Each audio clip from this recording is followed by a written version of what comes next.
어느 교회 목사님이 천국의 아름다움과 영광에 대하여 설명을 했습니다. 그리고 또 말씀을 하십니다. 이렇게 영광스럽고 아름다운 곳이지만은 우리에게는 이 세상에 할 일이 많으니 지금 당장 천국에 가고 싶지는 않지요. 혹시 여러분 가운데에 지금 당장 천국에 가시고 싶은 분 계십니까? 한번 일어나 보세요. 그랬더니 꾸벅꾸벅 졸던 김 집사가 다른 소리는 하나도 안 듣고 지금 일어나 보세요. 그 소리만 들었습니다. 자리에 벌떡 일어났습니다.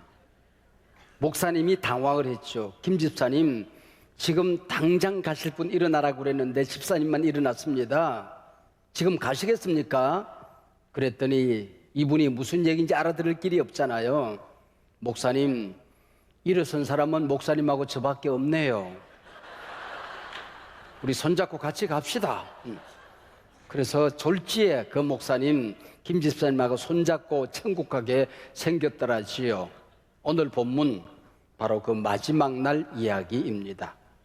마지막 날을 기다리는 우리 하나님의 백성들이 어떻게 살아야 하는가 하는 말씀이지요. 오늘 주님의 오심을 기다리는 대림절 첫 번째 주일 설교 제목이 퍽이나 살벌합니다.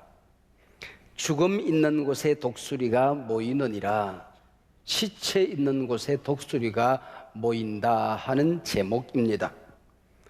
사실 오늘 본문의 시작은 17장 30절입니다. 인자가 나타나는 날, 재림의 날입니다.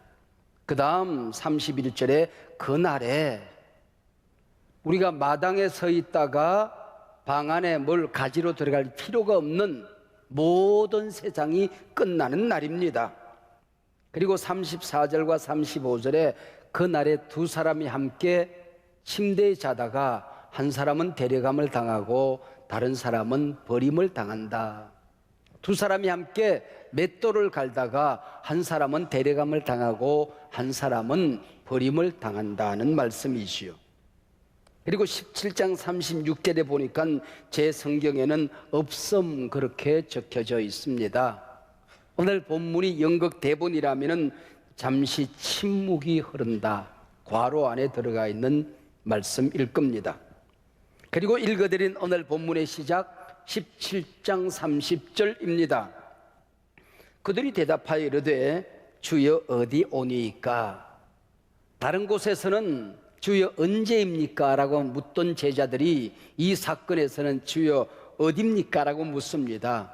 이런 일이 어디에서 일어납니까? 그렇게 묻는 겁니다.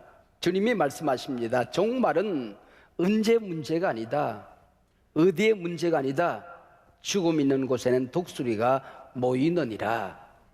인자가 임하시는 그때를 섬뜩한 시체 얘기, 그 시체를 뜯어먹는 독수리 얘기로 설명을 합니다.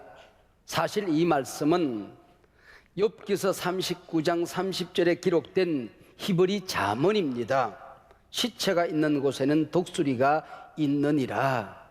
여기 있느니라를 임하니라, 모인다라는 말씀으로 설명함으로써 재림의 사건과 연결시키고 있습니다. 그리고 주님이 들려주신 말씀이 못된 재판장과 끈질긴 과부의 비유입니다. 우선 여기서 우리가 짚고 넘어가야 될 문제 하나가 있습니다. 오늘 저는 17장 마지막 절 말씀과 18장 앞부분의 말씀을 읽어드렸습니다. 왜 17장의 말씀과 18장의 말씀을 연결합니까? 라고 궁금해하는 분들이 있을 겁니다. 여러분, 성경이 기록될 당시에는 성경에 장도 없었고 절도 없었습니다. 4세기, 5세기경이나 되어서 성경에 장을 만들기 시작했습니다. 그리고 절이 완성된 것은 자그마치 16세기입니다. 1551년 인쇄업자 로버트 스테파누스가 이 장절을 완성하여 성경책을 발간하게 된 것입니다. 그러니까 성경의 장과 절은 계시된 게 아니라고 하는 것이지요. 그리고 장절의 구별이 온전한 것도 아니고 퍽이나 잘된 것도 아닙니다. 어쩌면은 좀 적당히 된 것이라 할 수도 있습니다. 자주 종종 장제를 뛰어넘어서 함께 읽어야 할 성경들이 많이 있습니다. 오늘 본문도 아마 그 가운데 하나가 아닌가 싶습니다. 누가복음에만 기록된 이 비유는 샌드위치처럼 비유의 앞뒤에 알듯 모를 듯 신비한 말씀이 기록되어져 있습니다. 비유를 시작하며 죽음이 있는 곳에 독수리가 모이느니라. 그리고 비유 마지막에는 그러나 인자가 올 때에 세상에서 믿음을 보겠느냐, 인자가 올 때에 재림 사건과 분명히 이 비유는 연결이 된다고 결론을 내립니다. 앞에 시체와 독수리 얘기, 못된 재판장과 과부의 이야기, 마지막에 인자가 올 때 믿음을 보겠느냐, 이 세 주제가 연결이 안 됩니다.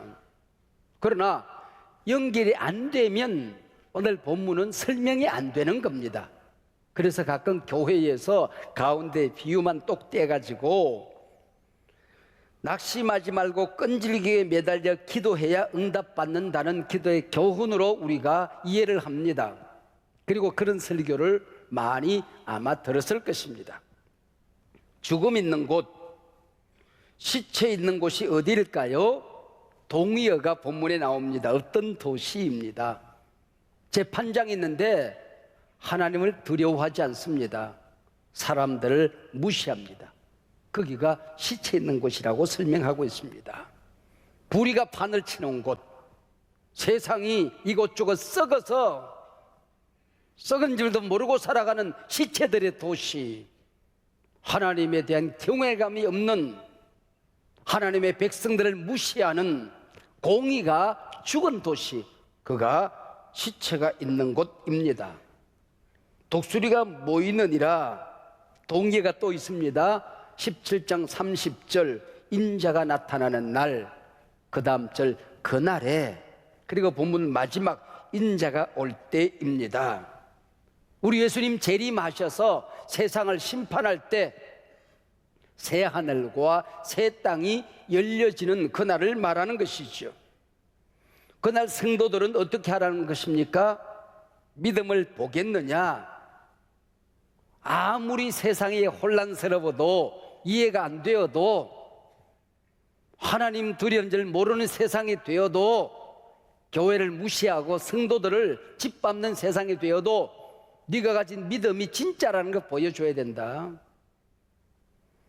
네가 붙들고 있는 신앙이 얼마나 참된 신앙인지 당당히 지켜내야 된다, 그 말씀이지요. 어떤 상황 속에 부딪혀도 기도하는 믿음 포기해서는 안 된다. 응답이 늦어지거나 없을 수도 있다. 그러나 낙심하지 말아라. 세상이 너를 짓밟고 무시해도 포기하지 말아라. 외로움을 느껴도 쓰러져서는 안 된다. 주님 반드시 오신다. 심판하실 것이다. 그렇게 말씀하고 있는 겁니다. 자, 앞에 빵 조각 하나 띄었습니다. 뒤에 빵 조각 띄어서 가운데 이제 샌드위치 내용물이 나오겠죠. 야채, 치즈, 햄, 아보카도, 참치가 나옵니다. 바로 그 얘기입니다. 비유입니다. 종말의 때에 독수리가 날아오는 심판의 때 성도들에게서도 끈기 있는 믿음을 보기 힘든 바로 그때 참된 신앙을 가진, 구원 얻은 믿음을 가진, 예수님이 주신 믿음은 어떤 믿음인가 하는 것입니다. 오늘 본문의 비유는 독특한 면이 있습니다. 비유 시작하는 앞과 또 뒤에 비유를 말씀하는 목적이 기록되어져 있습니다. 1절, 항상 기도하고 낙심하지 말아야 할 것을 비유로 말씀하여 이르시되, 이 종말의 때에 항상 기도하고 응답이 없어도 낙심하지 말아야 할 것을 내가 너희들에게 얘기한다. 그게 비유다, 그 얘기지요. 그리고 마지막 7절과 8절, 하물며 하나님께서 그 밤낮 부르짖는 택하신 자들의 원한을 풀어주지 아니하시겠느냐? 그들에게 오래 참으시겠느냐? 내가 너희에게 이르노니 속히 그 원한을 풀어주시리라. 이것이 비유의 목적입니다.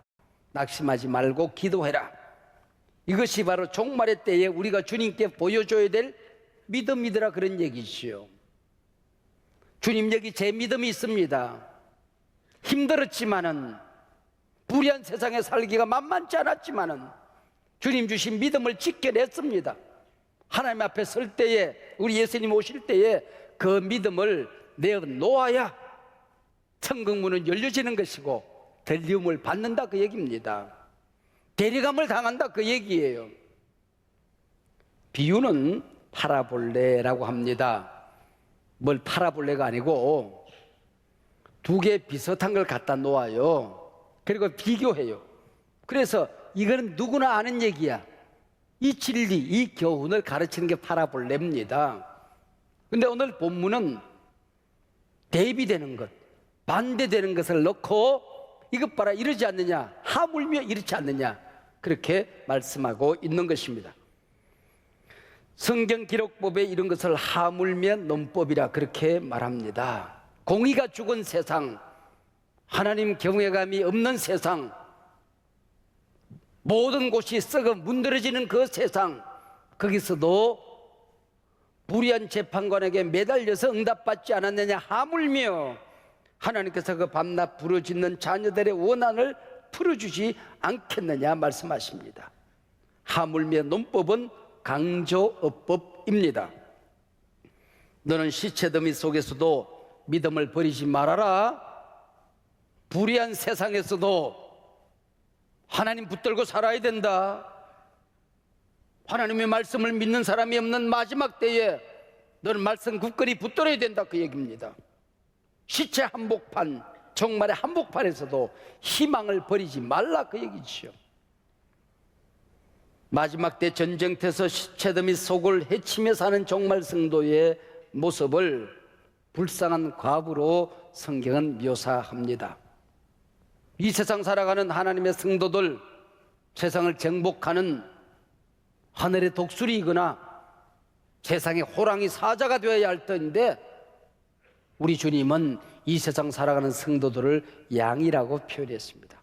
한 마리 어린 양, 공격에 무기가 없는, 마냥 당해야 되는 양이라는 것입니다. 적들의 침공을 받아서 짓밟힌 황폐한 예루살렘 도성을 예레미야 선지자는 1장 1절에서 불쌍한 과부로 표현을 했습니다.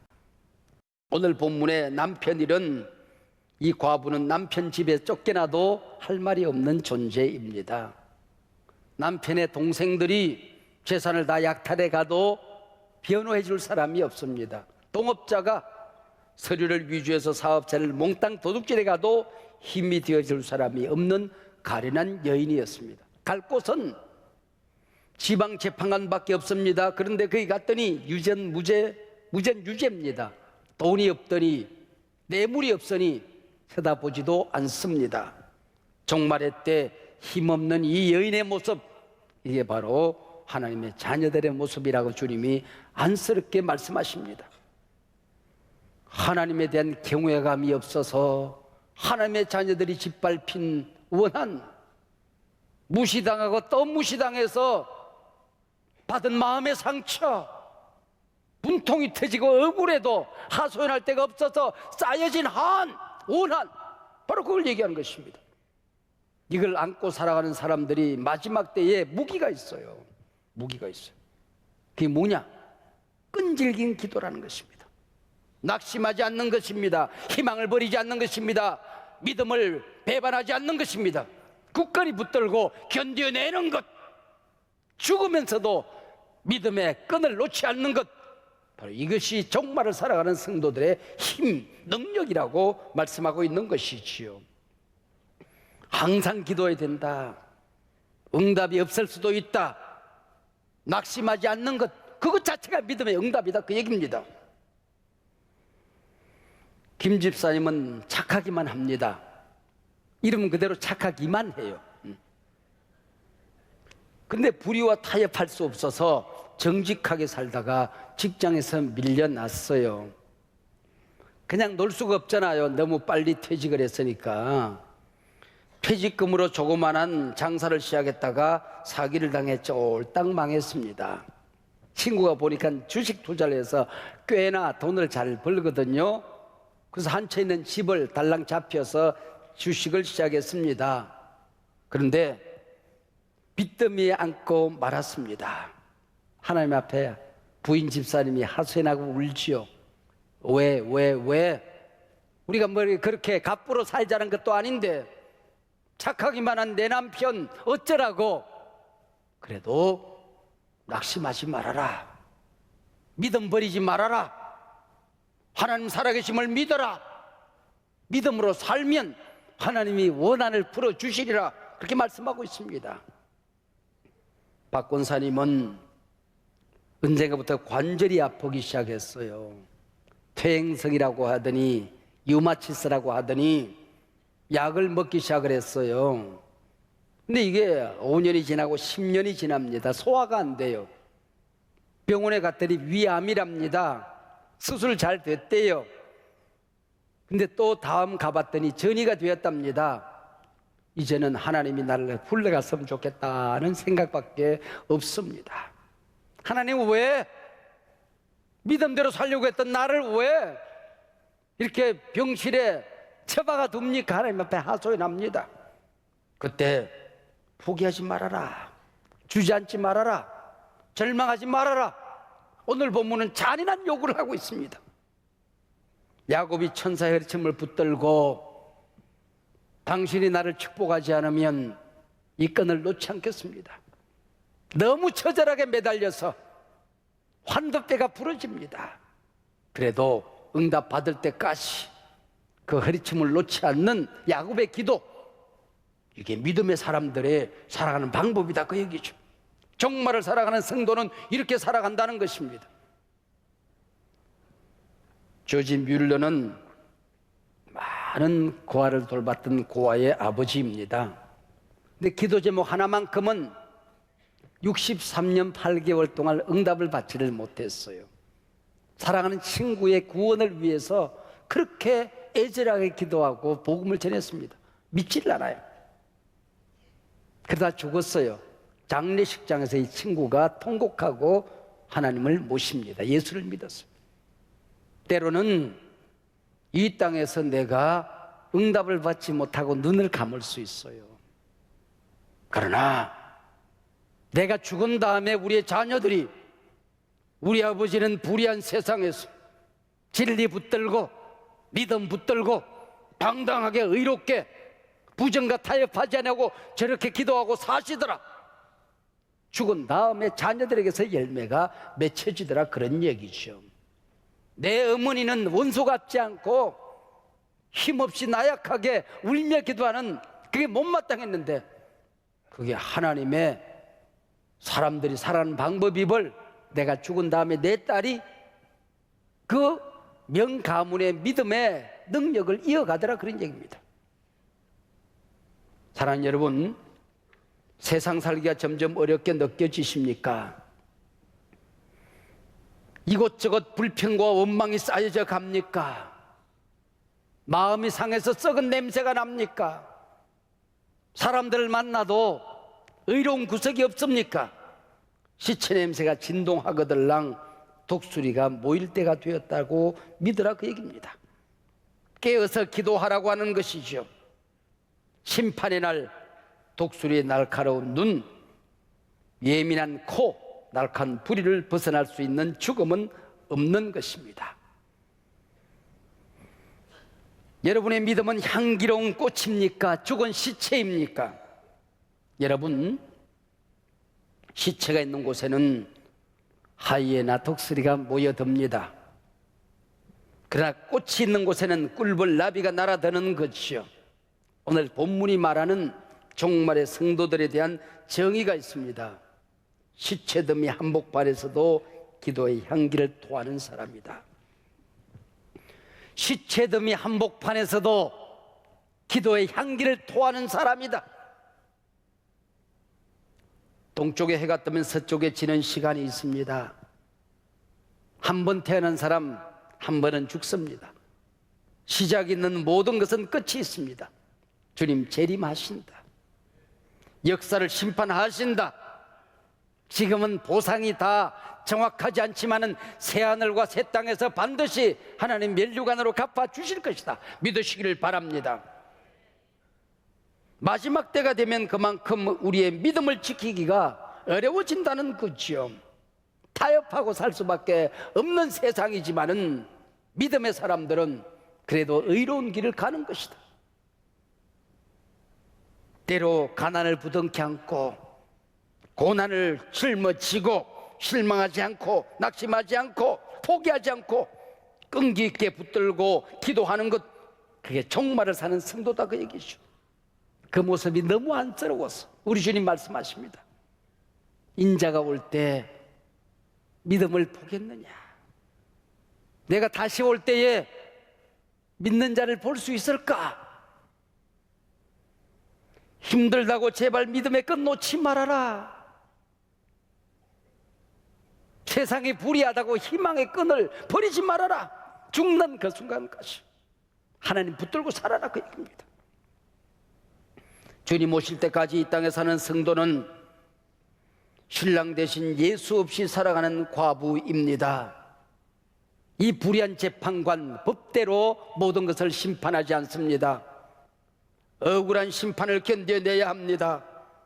속이 터지는 원통한 일을 당합니다. 세상 사람들보다 내가 뭐 잘못한 게 그렇게 많아서 따돌림을 당하고 미운 오리 새끼가 되었을까요? 온갖 욕을 먹어야 될까요? 가족과 이웃과 친구들로부터. 이 땅에 신부되는 교회와 성도들이 욕먹는 모습을 보며 세상은 기뻐합니다. 벽을 치는 것처럼, 바위를 두드리는 것처럼 응답이 없어도 밤낮 부르짖으라는 것입니다. 그때 하나님이 똑같이 법대로 너를 심판하지 않는다는 겁니다. 불의한 재판관도 법대로 하지 않습니다. 하나님도 법대로 하지 않습니다. 불의한 재판관은 의로운 자를 짓밟습니다. 착한 사람을 짓밟는 게 세상입니다. 그러나 하나님은 법대로 우리를 심판하지 않습니다. 매를 맞아야 될 그 자리에 하나님이 사랑을 주십니다. 죄 지은 그 자리에 하나님이 은혜를 베풀어 주십니다. 은혜를 받을 자격이 없는데 하나님이 소중하다 말씀하십니다. 응답받을 만한 착한 일을 쌓은 것이 없는데 기도하면 하나님이 부어주십니다. 눈물을 닦아주십니다. 막힌 길을 열어주십니다. 길을 주십니다. 할렐루야. 그런데 주님께서 우리의 눈물을 닦아주시리라 믿기에 울며 기도했습니다. 근데 눈물방울이 커질 때가 있다는 거예요. 우리 곁에 악인은 형통하고 의인은 고난을 겪기에 하나님의 공의를 보여달라고 기도했어요. 그런데 점점 악이 더 이기는 것 같아요. 하나님의 자녀들이 억울하기만 해요. 우리가 아파서 병들어서 신음하며 기도하면 응답하시죠. 치료하는 광선을 바라겠다 말씀하셨습니다. 주께서 채찍에 맞음으로 너희는 나음을 얻었다 말씀하셨습니다. 보혈의 능력이 있지요. 그러나 때로는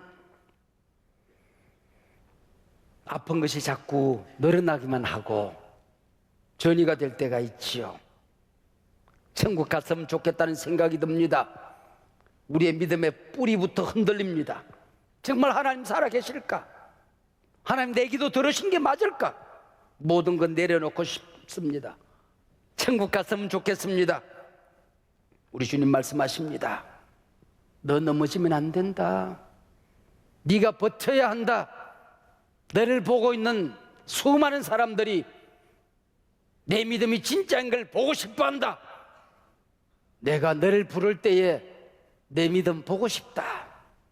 인자가 임할 때에 믿는 자 좀 보고 싶다. 도무지 이해가 안 되는 상황 속에도 믿음 붙들고 벌떡 일어서서 하나님 살아계신다, 하나님 보고 계신다 증거했던 믿음 좀 보고 싶다. 우리 주님 말씀하십니다. 히틀러의 나치 정부에 600만 유대인이 가스실에서 죽어갈 때에 마지막 숨을 거두며 손톱으로 벽을 걸고 남긴 한 유대인의 글귀가 있습니다. 나는 태양이 보이지 않을 때도 구름 저 건너편에 태양이 있음을 아노라. 나는 지금 하나님의 살아계심과 역사를 보지 못하고 죽는다. 그러나 하나님은 살아계신다. 하나님은 이 상황 보고 계신다. 하나님은 언젠가는 나를 만나 주실 것이다.